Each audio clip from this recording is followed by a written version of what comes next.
ጤና ይስጥልን እንደምናምሽታችኋል የተከበራችሁ ውድ ተመልካቾቻችን ከአባይ ቴሌቪዥን የሚተላለፍላችሁ የዕለተ ረቡዕ ጥር 6 2018 ዓ.ም አውደ ዜና ተጀምሯል። በምሽቱ የዜና ውጃችን በርካታ ዘገባዎችን ወደ እናንተ እናደርሳለን። የቢዝነስና ምጣኔ ሀብት ዘገባችንም ሰዓቱን ጠብቆ ወደ እናንተ ይቀርባል። አውደ ዜናውን እየመራው ደግሞ እኔ ካሰኝር ጋር ከእናንተ ጋር ቆይታ አድርጋለሁ። አብራችሁን ቆዩ። በመጀመሪያው ክፍለ ጊዜ የመረጃ ጥንቅራችን ስናልፍ ጦርነት ኖረም አልኖረም ፈጣን የሰራዊት ዝግጅትና የእዝ መናበብ ያስፈልጋል ሲሉ ፊልድ ማርሻል ብርሃኑ ጁላ መናገራቸውን፣ ኢትዮጵያና ደቡብ አፍሪካ በወንጀል የሚፈለጉ ሰዎችን አሳልፎ ለመስጠት መስማማታቸው ነገ በፓርላማ ሊጸድቅ መሆኑና የጋምቤላ ክልል ፖሊስ ኮሚሽን ሁሉም የክልሉ የፖሊስ የጸጥታ አካላት በአስቸኳይ ወደ ተሃድሶ ስልጣን እንዲገቡ መመሪያ ማስተላለፉን የተመለከቱ ጉዳዮችን ጨምሮ ሌሎች ዜናዎችን ወደ እናንተ እናደርሳችኋለን። አብራችሁን ቆዩ።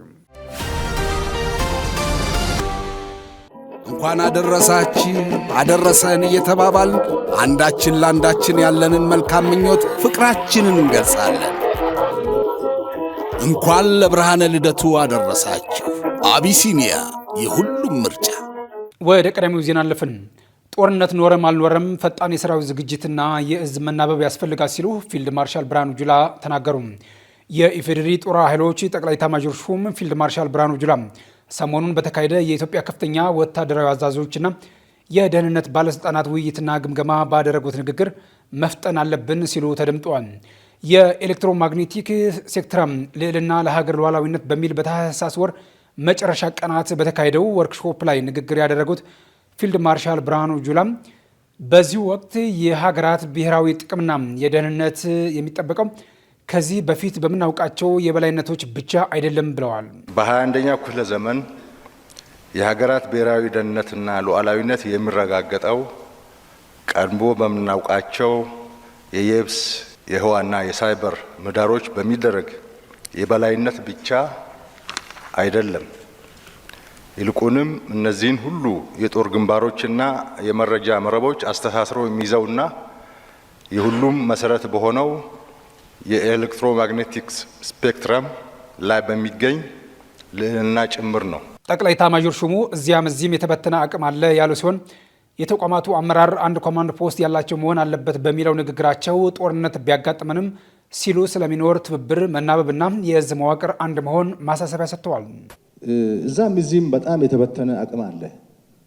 ራሳቸው የተቋማቱ አመራር አንድ ኮማንድ ፖስት ያላቸው መሆን አለባቸው። ለምሳሌ ጦርነት ቢያጋጥመን ይሄ የኢደብሊው ፎርስ ራሱን የቻለ ኮማንድ ፖስት ይዞ ጦርነቱን መደገፍ አለበት። ስለዚህ የተቋማቱ አመራር ሙያተኛ ይዘው ወደ ኮማንድ ፖስት መምጣት አለባቸው። አንዱ ከአንዱ የሚለይበት የራሱ ባህሪ ይኖረዋል። የራሱን ባህሪ ራሱ ይወጣው። የጋራ ባህሪ ላይ ግን መደራጀት በጣም ያስፈልጋል። ተቋማዊ ኢንቴግሬሽን በጣም ቁልፍ ነገር። ብዙ የኤሌክትሮኒክስ የጦር መሳሪያዎች እንዳሉ የጠቀሱት ፊልድ ማርሻል ብርሃኑ ጁላ ሁሉንም እየገዛን እየተጠቀምን እንደዚያ ሊሆን አይችልም ብለው አብዛኛውን በሀገር ውስጥ ማሟላት የማንችለውን ደግሞ ብቻ ኢምፖርት ማድረግ አለብን ሲሉም ጨምረው ተናግረዋል። ጦርነት ቢኖረም ባይኖረንም መፍጠን አለብን ሲሉም ኤታማዦር ሹሙ መጠናከር ስላለበት አቅም አጽንኦት ሰጥተዋል። ብዙ የኤሌክትሮኒክስ ዋርፌር ዲቫይሶች አሉና ሁሉንም የገዛን እየተጠቀምን እንደዛ ሊሆን አይችልም። አብዛኛውን አገር ውስጥ ማሟላት የማንችለውን ብቻ ኢምፖርት ማድረግ እንዳለብን ማየት ጥሩ ነው። አሁን እዛም እዚህም እየተሞከረ ያለው ነገር የሚያበረታታ ነው የሚል እንትን አለኝ። በጣም መፍጠን የሚያስፈልግ ይመስለኛል። ጦርነት ቢኖርም ባይኖርም በጣም ትልቅ አቅም እና በአነስተኛ ኪሳራ ከፍተኛ ድል ለማምጣት የሚያግዝ አውድ ነው ኤሌክትሮኒክ ዋርፌር። በወርክሾፑ ላይ የአየር ኃይል አዛዡ ጀነራል ይልማ መርዳሳ፣ የብሔራዊ መረጃና ደህንነት ኃላፊው አምባሳደር ሬድዋን ሁሴን፣ የኢንፎርሜሽን መረብ ደህንነት አስተዳደር ዳይሬክተር ትዕግስት ሐሚድ ጨምሮ የሀገሪቱ ቁልፍ ወታደራዊና ደህንነት ሹሞች በተሳተፉበት ሁኔታ የኢትዮጵያ በቴክኖሎጂ የታገዘ ወታደራዊ አቅም ምክክርም ተደርጎበታል። ኢትዮጵያና ደቡብ አፍሪካ በወንጀል የሚፈለጉ ሰዎችን አሳልፎ ለመስጠት መስማማታቸው ነገ በፓርላማ ሊጸድቅ መሆኑ ተገለጸ።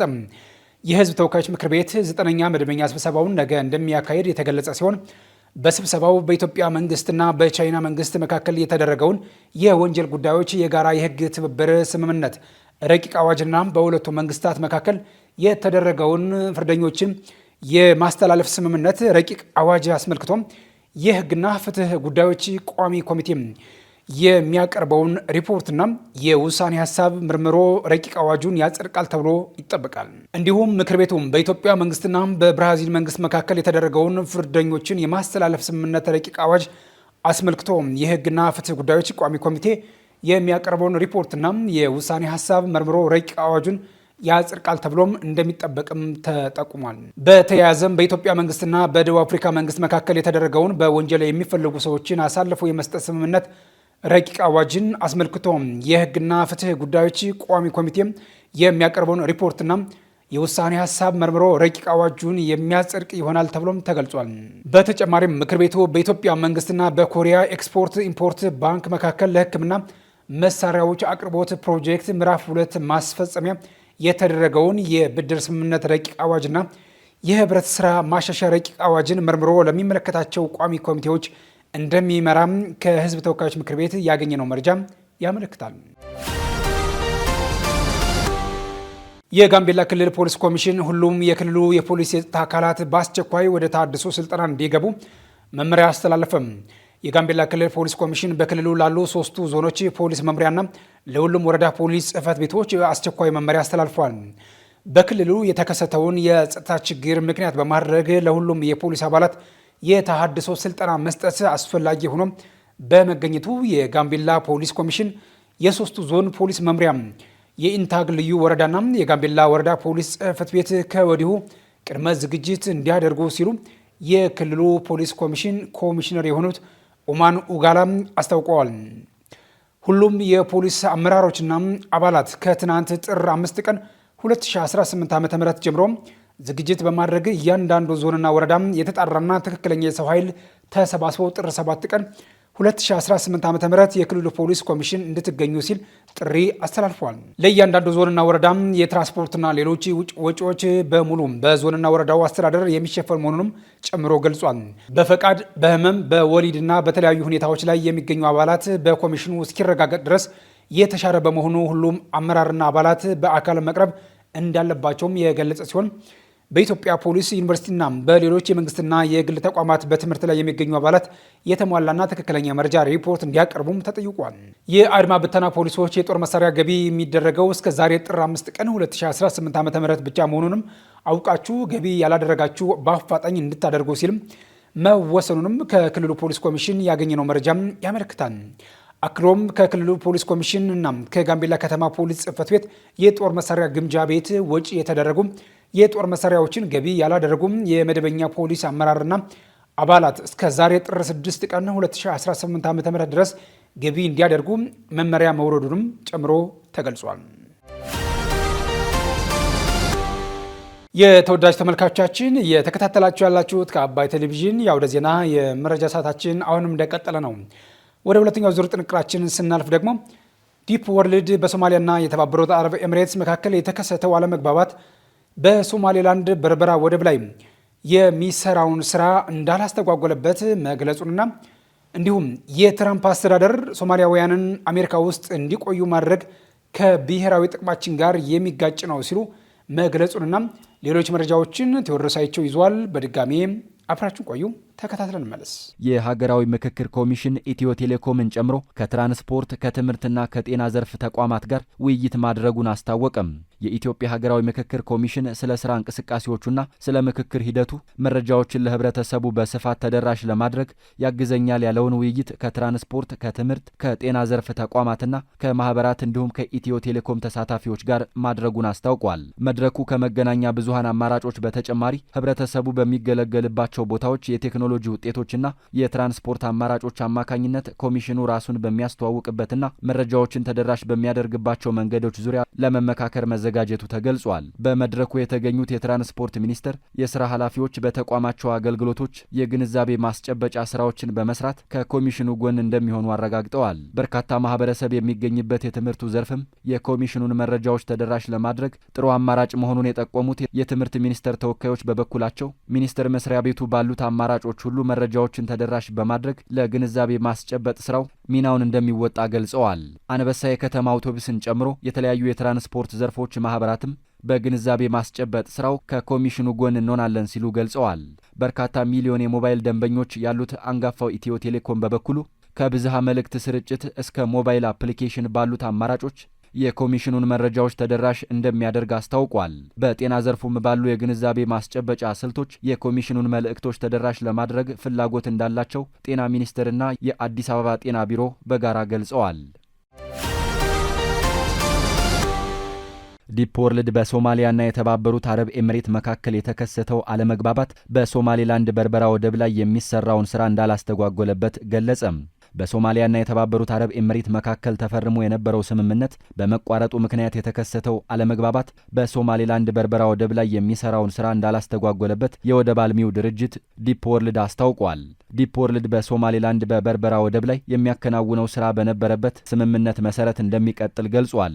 የሶማሊያ መንግስት ከተባበሩት አረብ ኤምሬት ጋር የነበረውን ሁሉንም አይነት ስምምነት ማቋረጡን ትናንት ጥር 5 ቀን 2018 ዓ.ም መዘገባችን የሚታወቅ ሲሆን ስምምነቶቹም ከወደብ ጋር የተገናኙትን ጨምሮ የመከላከያና የደህንነት ትብብርን ያካተቱ ናቸው።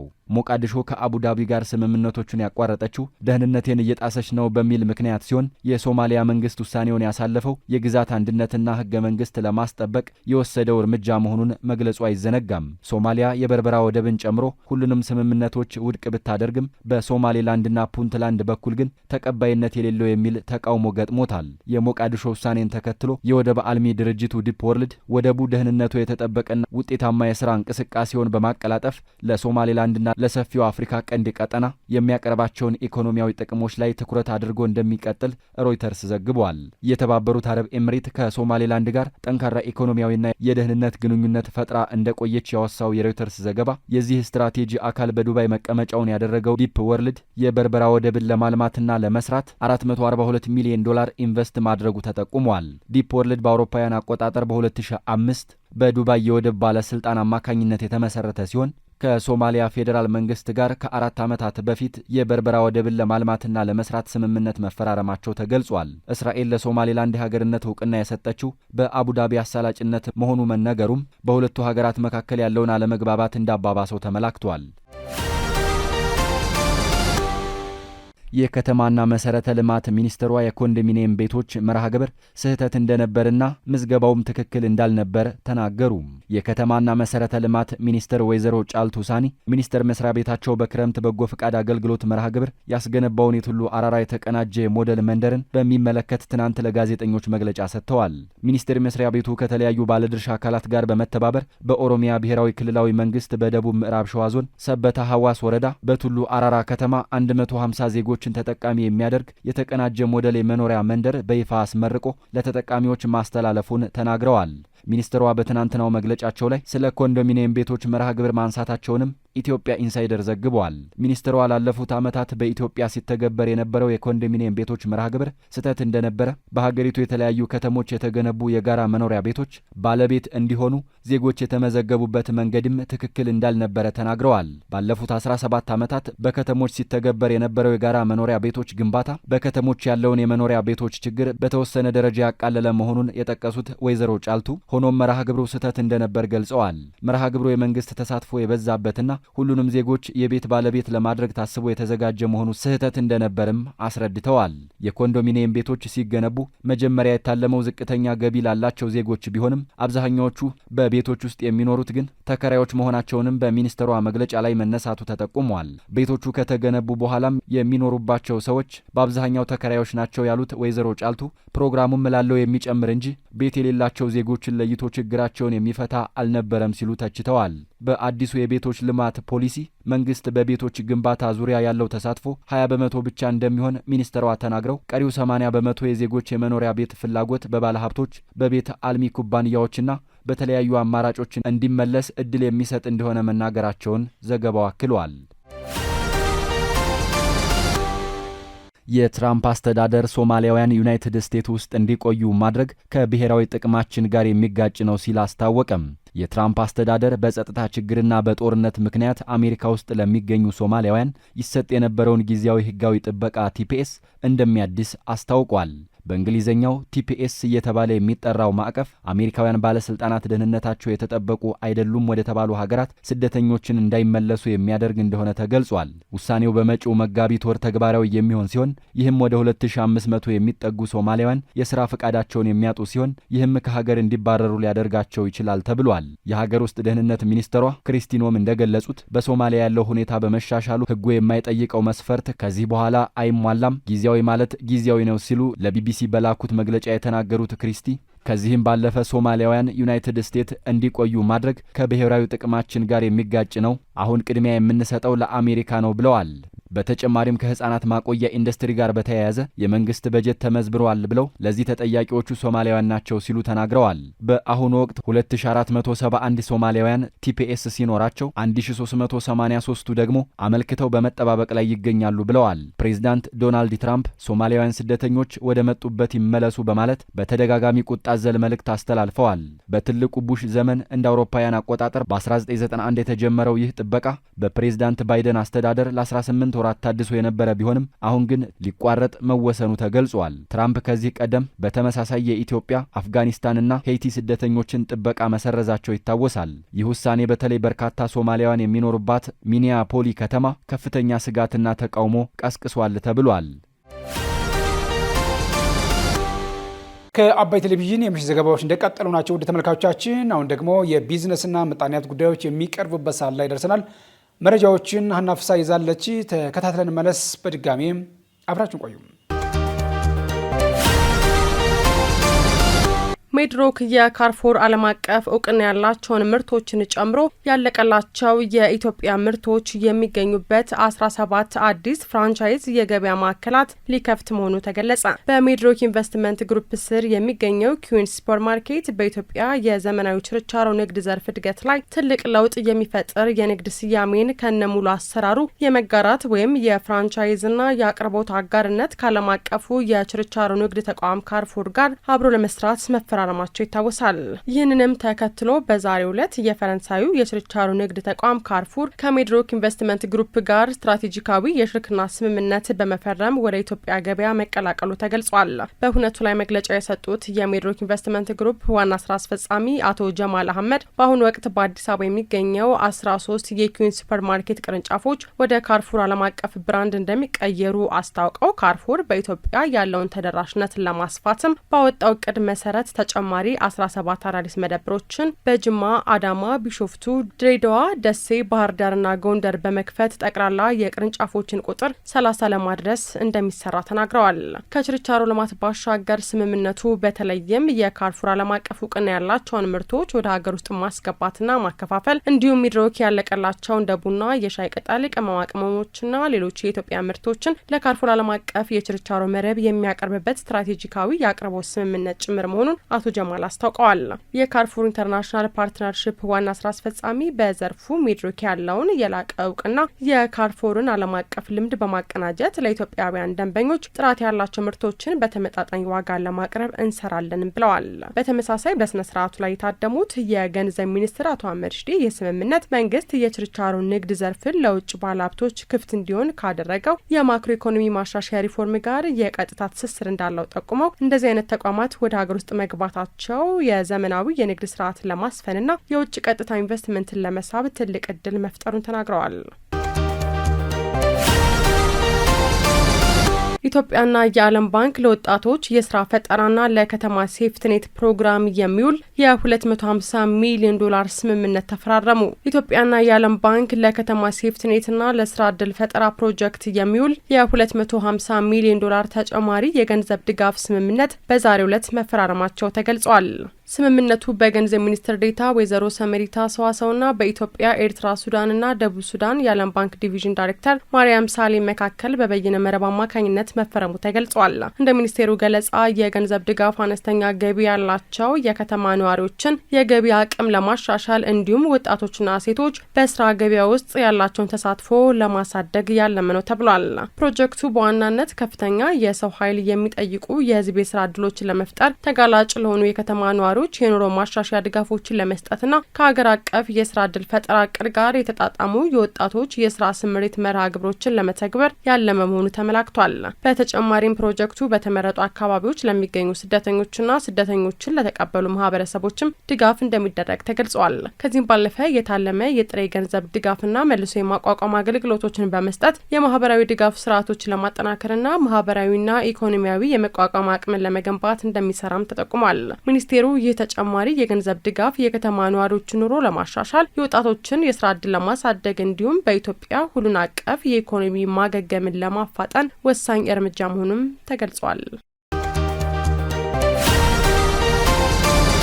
ቻይና በታሪኳ ክብረ ወሰን የሆነ ከ1 ትሪሊዮን ዶላር በላይ ገቢ ማግኘቷ ተዘገበ። ቻይና በተጠናቀቀው የአውሮፓውያን ዓመት ከኤክስፖርት ከ1 ትሪሊዮን ዶላር በላይ ገቢ ማግኘቷን አስታውቃለች። የአሜሪካው ፕሬዚዳንት ዶናልድ ትራምፕ የጣሉት ታሪፍና የንግድ ፖሊሲ መለወጣቸው የዓለም ንግድ ጫና ላይ ቢያሳድርም ቻይና ግን ትርፋማ መሆኗን ይፋ አድርጋለች። ቻይና ወደ ሀገር ውስጥ ከምታስገባው ምርት ወደ ውጭ ሀገር የምትልከው የሚበልጥ ሲሆን መጠኑም በዓለም ከፍተኛው መሆኑ ተገልጿል። በ2024 የተገኘው ገቢ 993 ቢሊዮን ዶላር እንደነበረም ተመላክቷል። ቻይና በየወሩ ኤክስፖርት ያደረገችው መጠን 100 ቢሊዮን ዶላር አምና በተመሳሳይ ወቅት ከነበረው በ7 እጥፍ ይበልጣል የተባለው። ቻይና ከአሜሪካ ጋር የምታደርገው ግብይት መጠኑ ቢቀንስም ወደ ሌሎች ሀገራት ኤክስፖርት በማድረግ ማካካስ የቻለች ሲሆን በዋነኛነት ኤክስፖርት የምታደርገው ወደ ደቡብ ምስራቅ እስያ፣ አፍሪካና ላቲን አሜሪካ መሆኑም ተጠቁሟል።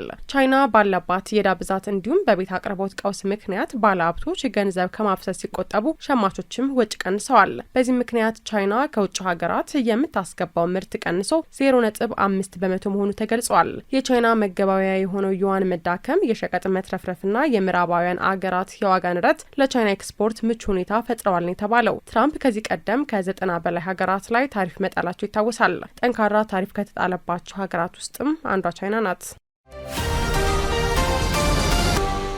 ስትከታተሉት የነበረው የዕለተ ረቡዕ ጥር 6 2018 ዓ.ም ከአባይ ቴሌቪዥን የአውደ ዜና የመረጃ ጥንቅራችን ይህንን ይመስል ነበር። አብራችሁን ስለነበራችሁ ምስጋናችን ከልብ ነው። በያላችሁበት መልካም ምሽት።